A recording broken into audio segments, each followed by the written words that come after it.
Labdien, mani sauc skolotāja Kristā, un šodien mēs kopīgi centīsimies atbildēt uz jautājumu, kāpēc saglabāt kultūras pieminekļus. Šīs stundas mērķi ir pirmkārt atkārtot, kas ir kultūras pieminekļi, un otrkārt noskaidrot, kāds likums regulē kultūras pieminekļu aizsardzību Latvijā. Nu, lūk, bet vispirms es aicinu tevi vispirms padomāt un pašam sev pierakstīt, kuras 3 lietas vai vietas ir tev svarīgas un kuras tavuprāt būtu saudzējums. Nu, piemēram, man īpaši mīļa un svarīga lieta no bērnības, svarīga un īpaša lieta manai ģimenei, man, draugiem, paziņām nozīmīga vieta. Te iedvesma var pabeigt šos teikumus, vai arī vienkārši pierakstīt 3 lietas vai vietas, kas tev šķiet svarīgas un būtu saudzējums. Man, piemēram, kā ļoti svarīga man draugiem paziņām nozīmīga vieta šķiet ir Dobeles pilsdrupes, jo es pati bērnībā esmu uzaugusi Dobelē un bieži vien devusies uz pasākumiem tur, un arī šajā Dobeles pilsdrupās bieži vien domāju par vēsturi un arī domāju studēt vēsturi. Tā man ir nozīmīga vieta, kur es gribētu, lai saglabājas.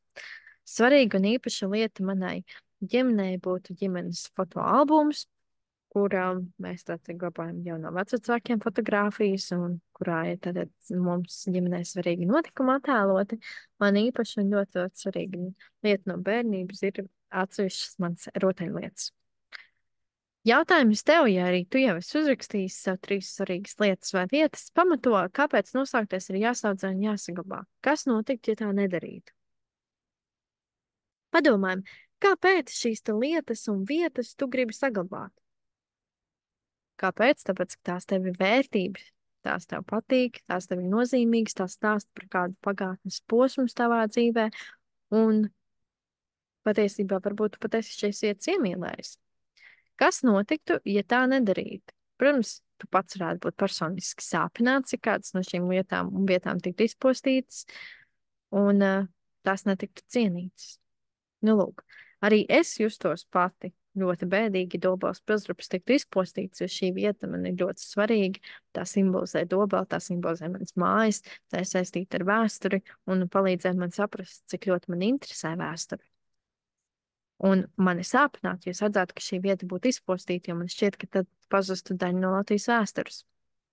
Nu, lūk, padomā par sevi. Šie jautājumi bija uzvedinoši, lai mēs sāktu domāt par to, ko tad nozīmē lietu saudzēšana, vietu saudzēšana, rūpes un saglabāšana. Un tas ir pamatā šīs dienas tematam kultūrvēsturisko pieminekļu aizsardzība. Lasi tekstu, var lasīt pats, apstādinot video, vai arī lasīt kopā ar mani. Pret lietām un vietām izturoties ar cieņu, kopjot un saudzējot, tās var saglabāt un nodot mantojumā nākamajām paudzēm. Lai kultūras pieminekļi kā vēstures liecības un kultūras vērtības varētu saglabāties pēc iespējas ilgāk, pret tiem ir jāizturas ar īpaša vērība. Apmeklējot kultūras pieminekļus, ir svarīgi ievērot noteiktas uzvedības normas, tādējādi izrādot cieņu un veicinot kultūras pieminekļu ilgmūžību. Ja mēs lasām šo tekstu, ir daudz jaunu lietu, ko mēs varam uzzināt. Nu, pirmkārt par to, kāpēc tad ir svarīgi kopt un saudzēt kultūras mantojumu, lai mēs to varam atstāt arī nākamajām paudzēm, ne tikai paši papriecāties uz mirkli. Tāpat arī, ja mēs gribam, lai kādas kultūras vērtības, piemēram, pilsdrupas vai atjaunotas mūžas un tam līdzīgi saglabātos ilgāk, protams, par tām ir jāizturas īpaši saudzīgi. Arī tad, kad mēs kā turisti dodamies tās apskatīt. Tāpēc šeit tik minēts, ka apmeklējot kultūras pieminekļus, mums ir jāievēro noteikts uzvedības normas, mēs varam apzīmēt, spārdīt un tā tālāk. Paskatīsimies dažus piemērus un kopīgi padomāsim, vai to drīkst vai nedrīkst darīt, apmeklējot kultūras pieminekli. Nu, lūk, tātad uzdevums ir šāds. Nosaki, kuras no darbībām drīkst un kuras nedrīkst veikt pie kultūras pieminekļa. Piemēram, baznīca, piemēram, pilsdrupas un tam līdzīgi. Kultūras piemineklim spērt. Drīkst vai nedrīkst? Droši vien jūs man piekritīsiet, ja es rakstīšu šeit klāt, tā tad nē, nedrīkst. Kultūras piemineklim spērt noteikti nedrīkst. Ap kultūras pieminekli savākt nomestos gružus. Ja jūs redzat atkritumus nomestus, tos pacelt. Drīkst. Un patiesībā bieži vien cilvēki to dara gan talkās, gan arī brīvos brīžos citkārt. Drīkst. Tas tieši palīdz apkārtnē būt sakoptai. Tālāk. Kultūras pieminekli aprakstīt ar flomasteru. Pats paņem flomasteru un rakstīja tagad, piemēram, uz baznīcas sienas. Drīkst vai nedrīkst? Droši vien jūs jau saprotat, ka atbildi ir nedrīkst. Nedrīkst. Fotografēt kultūras pieminekli vai tās daļas. To drīkstam darīt. Drīkst. Uzkāpt uz kultūras pieminekļa. Bieži vien, ja jūs apmeklējat kaut ko, jūs redzat arī zīmes, ka tieši nedrīkst kāpt, jo tas gan apdraud tavu drošību, gan arī var sadrupināt kultūras pieminekli un tā tālāk. Nedrīkst. Vērot kultūras pieminekli. Drīkst. Vērot, tas nozīmē apskatīt. Drīkst. Par kultūras pieminekli sarunāties ar citiem klases biedriem pastāstīt. Jā, drīkst. Kaut ko no kultūras pieminekļa nolaust. Piemēram, man šis patīk, es gribu mājās un nolaust. Drīkst vai nedrīkst? Noteikti tātad nedrīkst. Nu, lūk. Jūs esat parādījuši, ka jums jau ir zināšanas, un jūs jau zinat, kā rūpēties par savām lietām, kas jums ir mājās, un līdzīgi tāpat mēs varam rūpēties par lietām, kas ir svarīgas visai mūsu valstī, nācijai, tautai. Tad mēs arī pret tām izturamies ar cieņu un rūpīgi. Nu, lūk.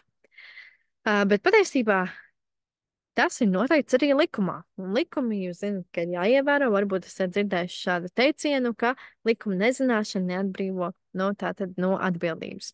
Un Latvijā ir likums par kultūras pieminekļu aizsardzību, un arī jums ir uzdevums izlasīt likuma 1. nodaļas 1. līdz 3. pantu, un ko tad var uzzināt no šiem likuma pantiem. Ja mēs gribam izlasīt kādu likumu, kas Latvijā pastāv, mēs varam iet vietnē likumi LV un izrakstīt šī likuma nosaukumu. Es jau esmu šeit atvērusi, tātad likumi LV par kultūras pieminekļu aizsardzību. Un šeit ir 1., 2. un 3. pāns. Likuma objekts. Kultūras pieminekļi ir kultūra vēsturiskā mantojuma daļa. Kultūra vēsturiskās ainavas un atsevišķas teritorijas, piemēram, kapsētas, parki, vēsturisku notikumu norises vietas un tam līdzīgi. Kā arī atsevišķi kapi, ēku grupas vai atsevišķas ēkas, mākslas darbi, iekārtas priekšmeti, kuriem ir vēsturiska, zinātniska, mākslinieciska vai cita kultūras vērtība. Vērtības nozīmē, tie mums ir svarīgi, un kurus saglabāšana nākamajām paaudzēm atbilst Latvijas valsts un arī starptautiskajām interesēm. 2. pantā savukārt ir noteikti kultūras pieminekļu veidi.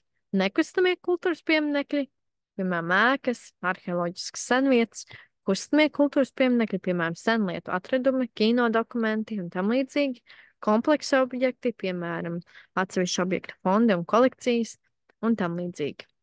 Un 3. pants - aizliegums iznīcināt, pārvietot un pārveidot kultūras pieminekļus. Kultūras pieminekļus ir aizliegts iznīcināt, bojāt vai apgānīt. Apgānīt, piemēram, apzīmēt un tam līdzīgi.